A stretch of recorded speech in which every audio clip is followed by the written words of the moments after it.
All right. I Well, got thieves going over here, so seriously, I do. I run it all the time, and that Yeah. kills. right. It kills it. That is supposed to be really good for like sore throats and Yep. things like that. So. Yep. All right, here we go. We'll just pretend we're Sure. doing it like we normally do. Okay. So, and I think there's that open that we'll put You'll on add front to of it. us. Yeah. Okay. Okay. Yes, it is my pleasure today to visit again with Kristi Joe Block of Edina Realty. And Kristi, it's been a while since we've had a chance to chat, and hopefully things have been going well for you. Absolutely, it's been really busy. The market is red hot, I guess I would say, and so I've been kept really busy, working pretty much every single day. So. And having some open houses again, you were telling me. Yeah, I had 4 on Saturday that were very well attended, so I was busy all day Saturday. And yeah, they just let us. The brokerages just started letting us have open houses again for the public. So I was doing virtual open houses before that, but now we can actually see people in person and invite the public. So that was really nice to be able to do that. You know, we've talked about this before, but I think a lot of people that are hunting for maybe a house or whatever it might be, property, they do a lot of that research now, don't they?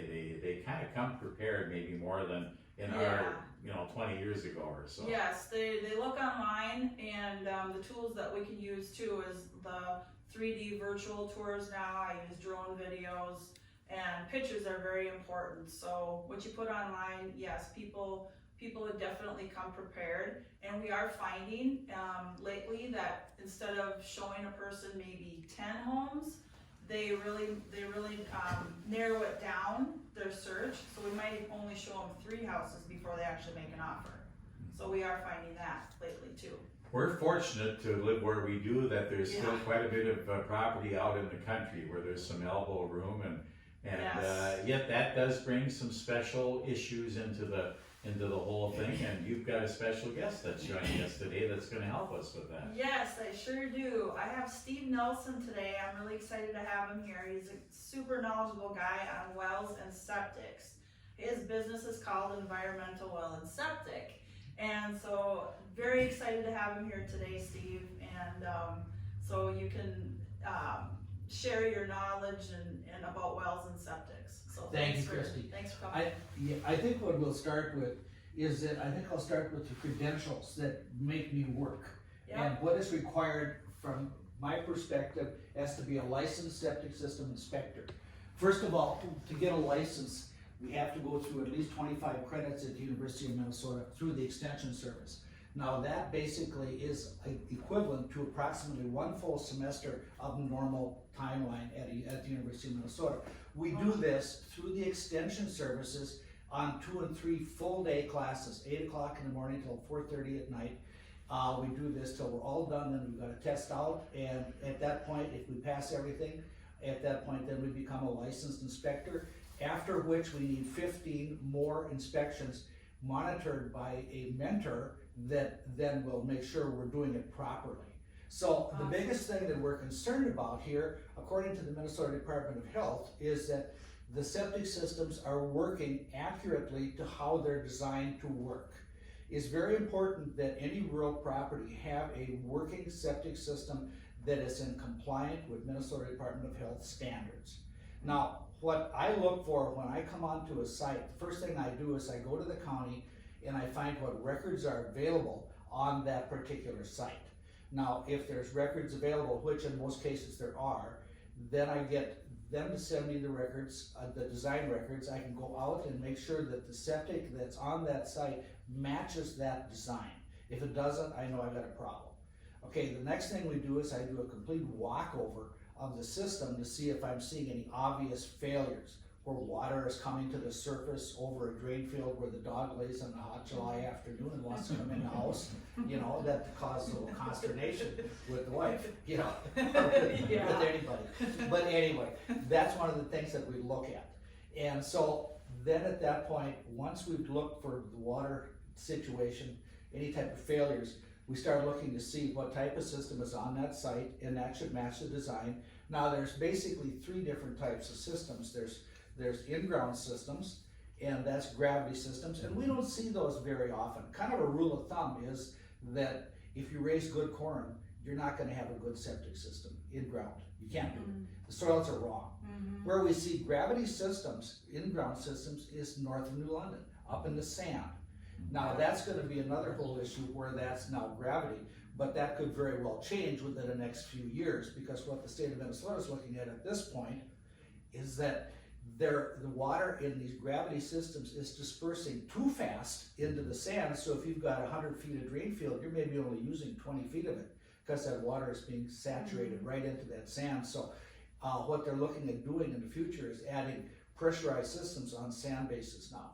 So there's going to be a pipe running the whole length of the system that's going to be under pressure, where that water that'll be dispersed over the whole length of the drain field. And that's going to really help, because I do see a lot of these that are dispersing much quicker than what they should.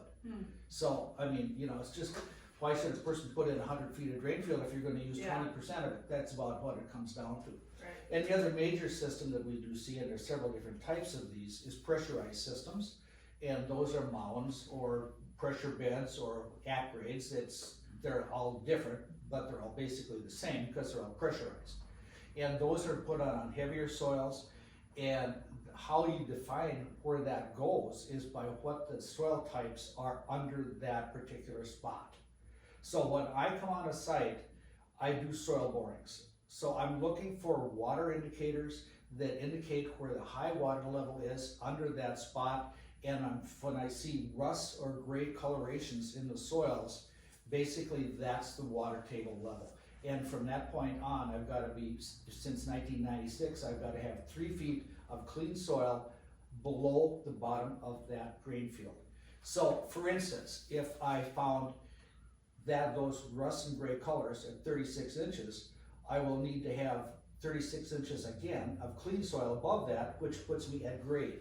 So now to get the drain field in there, we have to move up. We got to go above ground, so now we put in a 12-inch layer of sand, and then we put in rock in the pipe, and then that creates a mound. And so that's how that functions. So we basically have pressurized systems and non-pressurized systems, and they're both appropriate only in the right places. You know what, it seemed like when the mound systems came into being, there was some people were having problem with them freezing. Are we finding that, or are they kind of being rectified? I don't think that's ever been the problem. I think the problem becomes the line. See, when you've got a pressurized system, you've got a combination, what we call a combination septic tank, which means that it's like a 1,500 gallon total capacity, but it's got a wall in about 2/3 of it through, so you've got a 1,000 gallon sewage side and a 500 gallon lift side, and then there's baffles or a filter in between, and the clean water by septic tank standards goes into the lift side where the pump pushes it up to the mound. Now mounds are always going to be higher than the tank itself, so when the pump shuts off, the water that's left in that line going from the tank up to the mound has got to drain back via gravity and then be dispersed back into the lift tanks. No water sits in that line. That line is generally only going to be between 2 and 3 feet in the ground, 4 feet probably at the most.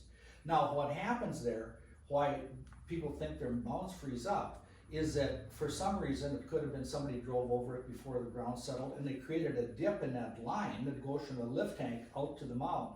And when the pump shuts off, in the wintertime, you're going to have that little bit of water that's sitting in that dip.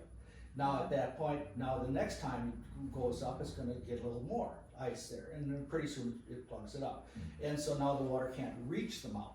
So what happens there is that the mound doesn't get the water, and that's not what's frozen. It's the line from the mound back to the lift tank. And that's just simply some maintenance issues that have to be looked at periodically, that you don't have that happen. It happens primarily when you don't use much water too. Right. Speaking of maintenance, do you still pump these septic tanks on a regular basis? Absolutely. We pump tanks. I would recommend pumping tanks at least every 24 months. The larger the family, the more often you should pump. The biggest problem I see in tanks and maintenance right now is that inside many of these tanks is an insert plastic filter.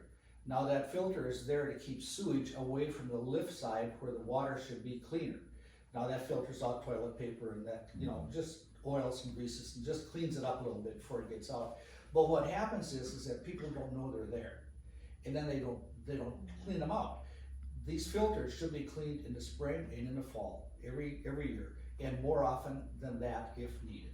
So if you don't clean them, what happens is that filter plugs, it doesn't allow water to reach the lift side, the effluent side tank, and then the sewage tank builds up and it floods and it can potentially go right back into the house. How do you clean out those filters? They're basically on a 3/4 inch or 1/2 inch, whichever they put in, piece of PVC pipe that's right under the lid where the top of it is. So what they are, they're glued onto the filter. So you take the lid off, you can grab that PVC pipe, then you pull the whole thing right out. Take it over to a hydrant or a garden hose or something and just wash it really good and clean, and then put it back in.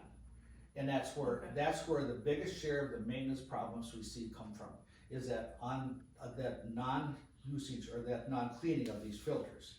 These filters should be cleaned at least twice a year, plus more often if necessary. Another big thing I do see in septic tanks is dead septic tanks where they're not functioning at all. Now, where I see that, and heaven forbid it's not any of us, but I mean, people with cancer or with heavy antibiotic use, group homes, children's homes, orphanages, not orphanages anymore, but basically just places where they have daycare centers, that kind of thing. These little kids have come in with something, a flu or sniffles or something, and they're taking some antibiotics, goes through them, gets into the tank, and it kills the bacteria that make the tank work. Now, the septic tanks work primarily only on bacteria, and that's all you need. And that's naturally occurring. You should never have to add anything. So I tell people when they talk about their tank, they say, well, I add these products that supposedly break down the sewage in the tank and keeps them clean. That's really the worst thing you can possibly do. Because what it does exactly what it says it's going to do. It breaks down the sewage in the tank. But it doesn't really get rid of it, it just puts it in suspension. Well, when it gets in suspension, it goes into the lift tank because it's floating all over the place.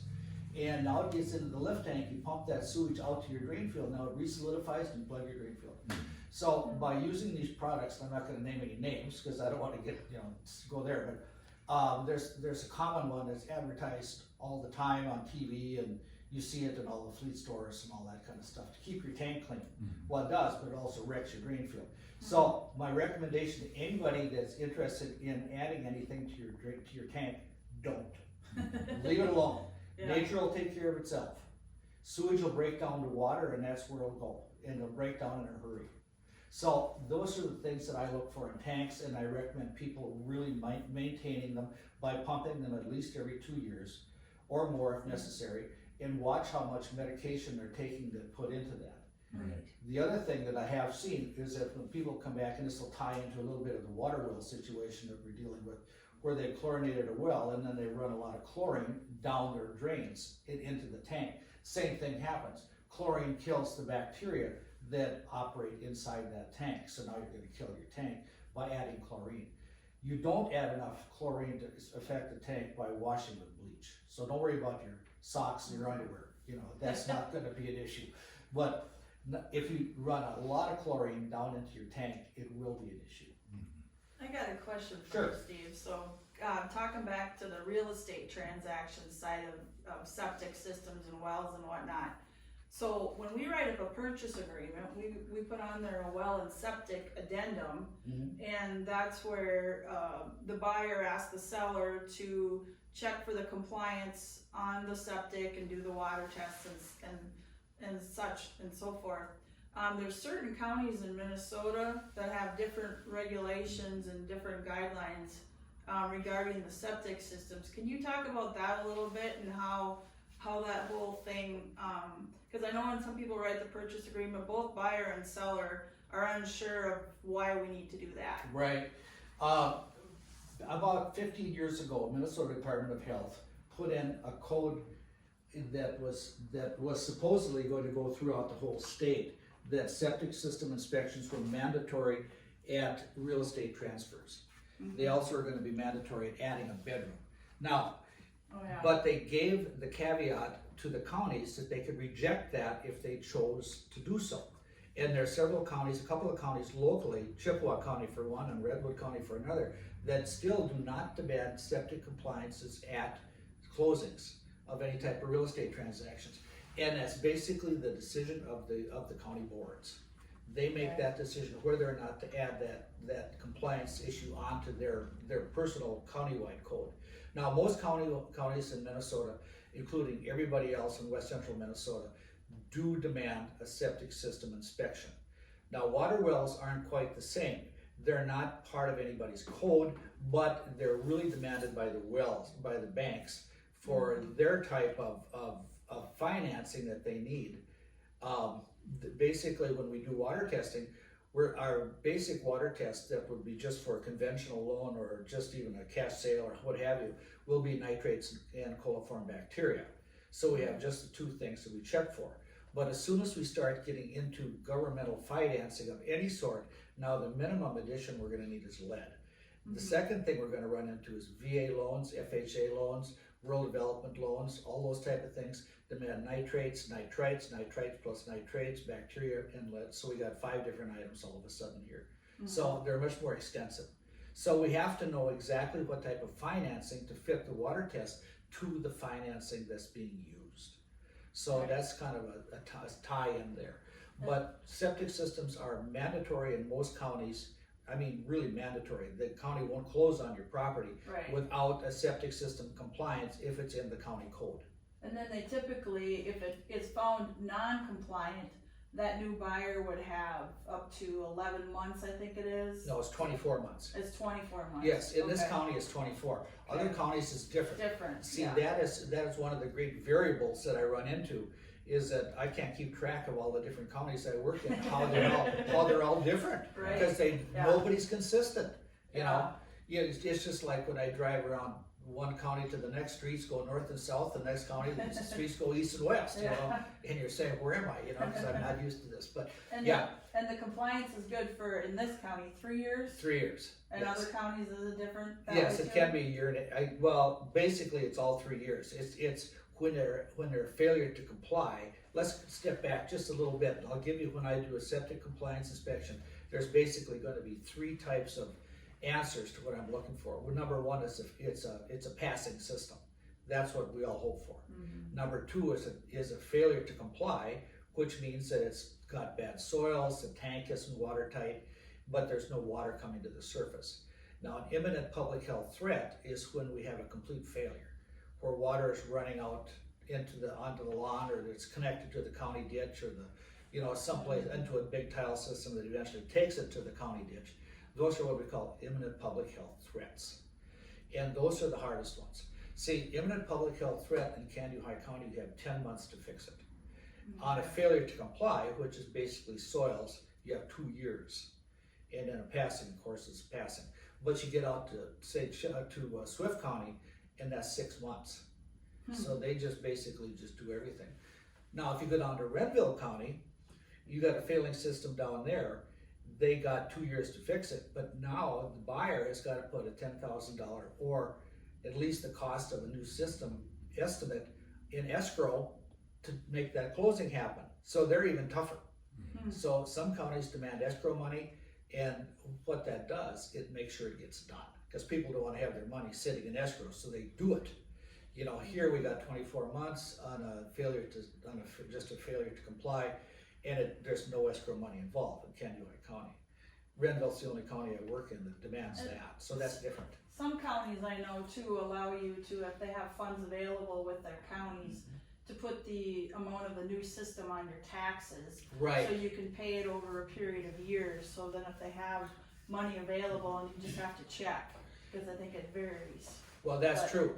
What that amounts to is that all the watersheds in Minnesota, the watershed districts, Kansas County has 3 watersheds, and each one has financing through MDH, Minnesota Department of Health, that allow a homeowner to replace an existing system. They don't work on new systems on new houses. They have to be a replacement system. But what they offer up to $10,000. I believe it's at about 1% interest right now.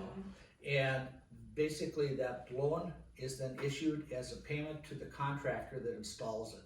Now, the repayment of that is placed on your property tax statement, so you have 10 years, so that's 20 equal payments over the course of that note. Now, one of the nice things about that, if you decide you're gonna move, or if you sell your property before those 10 years are up, that loan stays with the property. It doesn't go with the next purchaser, the buyer, or the one that installed it himself, to put it in. So it stays with the property. That works out pretty nicely. So you may have to assume the cost of the building site, but you're also going to assume what's left of that septic loan through the watershed districts. And that's all handled within the county zoning offices. All the counties in the neighborhood do that. Well, we're about out of time, Kristi, but it's a great topic, and I know that's kind of been your goal, to bring in more experts like this, so people understand this process a little bit better, and because there's a lot of, I think, misconceptions and misinformation out there. Exactly. There's just so many steps to a real estate transaction, and when you add well and septics, that's just a whole nother array of things that people need to find out. And I'm very thankful for having Stephen here today to maybe clear some of that stuff up. So I do instruct my sellers to have a compliance done, because it's good for 3 years, and why not know right off the bat whether it's going to pass or fail. So. And as far as testing wells, Steve, even if we're not going to sell property, that's a good idea. It's good to know exactly what your water system is. Completely, yes. Basically, I think the thing that we're looking for is bacteria and nitrates for the average family. Bacteria, of course, is a real problem. It's a coliform bacteria, which is a fecal type of bacteria that we look for. And nitrates is a bigger issue as far as pregnant women, children under 3. They don't absorb nitrates in their bodies like we as adults do. We can have nitrates, drink high nitrate water, and it goes right through us. It doesn't affect us. But for children that age, infants, nursing mothers, pregnant women, that fetus or that child doesn't handle nitrates like that. And basically what it does, it causes the bounce. It's almost like coming up from too deep in water coming up. You get nitrate poisoning, and it's terribly painful for these little ones. And so what we have to look for is a 10 part per nitrate level. If it's above that, then I got to make positively sure that the homeowner knows that. And if they have a susceptible family living there, then they better do some water conditioning system work. Yeah, sure. Very important. So anybody can have their water test done. Right. But the biggest thing that I do is with Kristi is that we'd have to find out what type of financing it is, because a lot of these are mandatory. Right. All right. Well, I think that pretty well covers it, Kristi. Did you want to leave a number, Steve, in case somebody wants to get a hold of you? Sure. Yeah, my business is called Environmental Well and Septic. I work out of Rural Spicer. I'm about 8 miles west of town. My cell number is 320-220-0561, and I'm really a pretty nice guy. I'm not gonna. I'm not gonna come out and tell you how terrible your system is. So we'll do the best we can for you. All right. Well, Steve Nelson and Kristi, how about reaching, and cementing the deal with you? Yeah. So my number is 320-894-4477. And again, a lot of properties right now out there, or is it still kind of more buyers than sellers right now? There's more buyers than sellers. We need listings. It's just a seller's market for sure. Majorly, yes. Yeah. You're absolutely right, Kristi. I say the same thing. It's I can't believe it, but yeah, it's even more so than last year. So. All right. Well, thanks. We'll look forward to our next visit in a couple of weeks. Thank you so much. Okay. We went a little long, but we're within a couple minutes. I could have gone longer. I know. We didn't even talk about well systems. We didn't get too much into the wells, but I thought you mentioned though, because I know I've had mine checked when they used to have the Earth Day thing out at Prairie Meadows out there, woods. Right? What I'm doing now, and I'm getting more call for this, is a well analysis, a well assessment. Yeah. You see, this is what I'm getting more into now too, is that we have to find out how deep the wells are, how big the well is, what type pumps in it, how many gallons of water that well would produce on its own, what horsepower pump, submersible pump, all that kind of information. Oh, I see. It's a lot of stuff involved.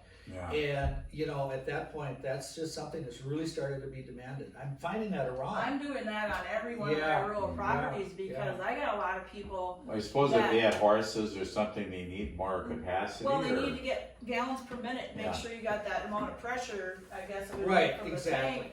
And then, you know, you hate to turn on the washing machine, somebody's maybe in the shower and then you're Right. trying to do something else and it's just a trickle. Right. Yeah. You See, know, the that- minimum water a family needs is 7 gallons a minute. If you have less than that, you're not gonna operate. Mhm. You can't do 2 things at once. You can't take a bath and or take Share a your shower and, knowledge you know. and about wells. I know mine, cause I've got 3 spigots too, Uh-huh. it just pours out of those. Right. But it is, I don't know if it's just, I suppose it's choked down once it gets in the house. Oh, yes. Quite Yeah. a bit, cause Because it see, is, but you know, your hydrants are probably gonna be direct lines right to the pumps. Yeah, I think They so, don't even yeah. go through the pressure tank, because No. the pressure tank pressurizes both ways. Okay, yeah, that's a good point. It I bet they don't. pressurizes back to the well, to the hydrant, Mhm. and then pressurizes into the house too. Oh, yeah. So you're getting just a straight pressure, you're getting more pressure back out there, that's why you get more water coming out that Right. tank, or a heavier flow at least. Yeah, And then of course, once you get in the house, you're dealing with 3/4 inch plumbing versus the inch on a riser pipe that comes from a hydrant. yeah. So, in general, they're always gonna be closer to the well than a lot of places. Well, than- another point too is that I got a lot more people that are moving from the city to the country. Mhm. They've never dealt with Oh, yeah. well or septic Nothing. before. They have no idea. So they have no idea. They're like, what's I got my own well? Yeah. You know, so they really don't, that's No. why this test is good and they try to, you know. Well, these sand points used to be huge Oh, yeah. around here. And Yeah. I know when I was talking with Steve Linder about it, he said back in the day, all his relatives would come out with big jugs to fill up at their Sure. place because the water tasted kind of sweet. Exactly right. And he Yeah. said that was the nitrates in Yeah. it that made it taste good, You you know, know? here's where we see nitrates. You go out by Howick, Yeah. out in the flats out there east of Howick when they had 10 million turkeys on range yeah. out there. Sure. Oh, there's so sure. much turkey manure out there in that water, and these people are drinking that. Yeah. And I often wonder, because mine is always tested high too, but God, there just isn't much livestock in my area. No, but sometimes it's natural. The other part of that is that we do see high nitrates because 10,000 years ago, the glacier came through, you know, and it buried all the vegetation that was on the Yeah. surface at that time. So, if you talk to the well drillers, they many times when you're drilling a well, they'll drill right through wood, down Yeah. 100 feet. Really? Yeah, they'll find wood coming up their boring hole Mhm. at 100 feet. Interesting. They're hitting yeah. wood. See, what happens is that it's all anaerobic, and you see it doesn't decay because there's no air there. Oh, yeah, So sure. there's no bacteria there, Yeah. but what decays will produce nitrates. Okay. You know, and that's where it comes from. And then I nitrates- never heard that, but that makes perfect Yeah, sense. You know, yeah. I wondered It's about that. glaciation stuff that's going Yeah. on there. So yeah, did I talk too fast? No, I don't think so. I'm going. I'm just No, I I'm could just rolling. follow. I think you did great. I'm just Yeah. rolling, and I'm. But you enunciate well. Some people that talk fast, you can't tell Can't- one word from the next. Yeah, you know. sure. Oh, Yeah. it kind of rolls into the Yeah. next word. Yeah. Yeah, no, you did a great job. Okay. This is very informative. Well, good. Yeah, I got to think- be longer than septics than I was planning on. I didn't even give you a chance to ask a question. No, it's okay. I asked a couple. I got Yeah, a couple I in know. there because it was like, yeah, I think it went really well. Good. I I don't hope so. know if you. Yeah, I think so. We'll get it up and you Okay. can listen back to it. Yeah, when is it gonna be on? It's on Wednesday morning, Okay. and then but we'll have it on the website, you know. And on Sure. Yep. Now you taped it also. Did you? Was Yeah. that on Facebook Live? Then? How did you I'll do put that? it on Facebook. It's Oh, not you're- live right now, No. but I'll put it on and I'll have it available for Sure. people. That'll be fine. Mhm. Yeah. Yeah. Yeah, you've got an interesting job, that's for sure, and you cover a big area. Oh, it I sounds drive like. 200 miles a day many days. Wow. Ugh.